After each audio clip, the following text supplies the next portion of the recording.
ले लो पुदीना। अच्छा ये पुदीना हवे तने बोलैबो पुदीना के ऊपर एक खेसारी ऊपर आवा आई बाबू नहीं आइबो बूट नोचे के बा। अच्छा आज एक खेसारी ऊपर आवा बूट नोचे के बा। आओ एगो छोट पुदीना बा तहरा लिए लेकिन निमन बा एकदम हरियर बा कि सैया लइका अरे भैया आइले ना नाचे में का कइले नाचे आवेला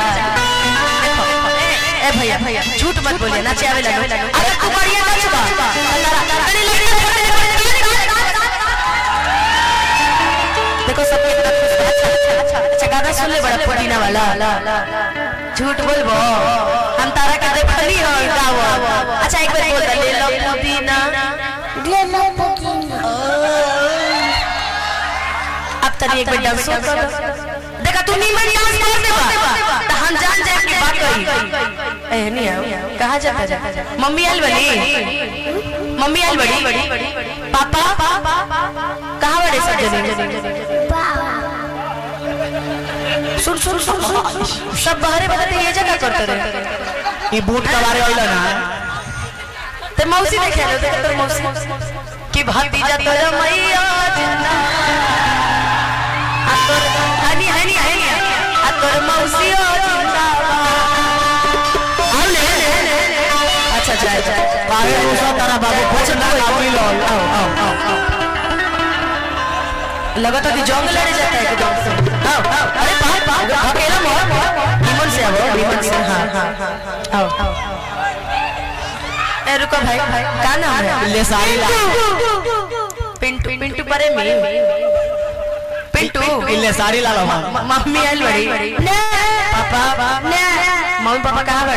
अरे तेजा का करते रहे यो बूटे का बारे होइला ना मम्मी पापा घर है तेजा का करते रहे मौसी देखैले है इके है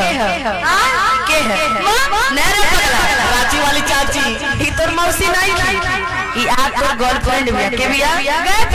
हां चापुर गुरगुर खेल लो ठीक त तारा डांस करे आवेला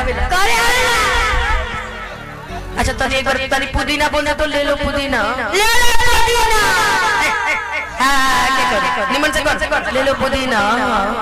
ले लो पुदीना ई प्राइमरी स्कूल वाले बच्चा ना पढ़ावे सब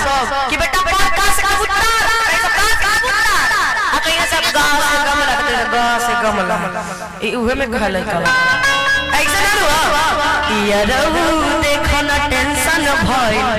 लइका बा तोहर पगलबा अरे बाकी अब देखे ना बा ते मर्द बाड़ी सुन हां पक्का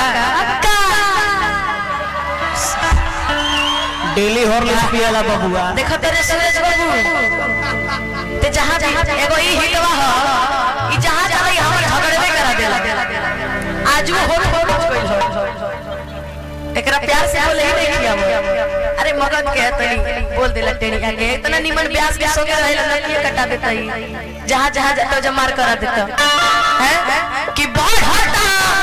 बेचैनी मुश्किल भागे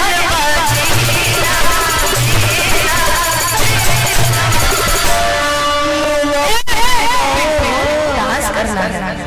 हां ले लो सही जन अरे अच्छा तू बोल दे ले लो पुदीना तरह से नहीं तो मौसा को तरह बोल दी ते बूटे बेच बीस निमन से बोल ले लो पुदीना तू बोल ले लो पुदीना अरे बाप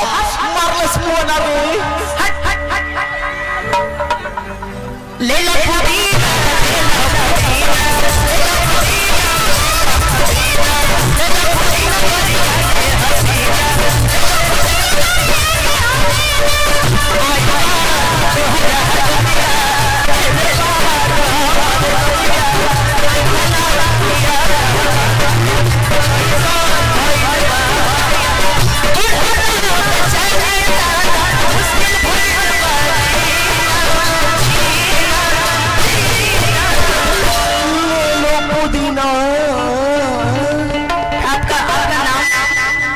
फूलमतिया देवी। आपका क्या नाम है? रितिका।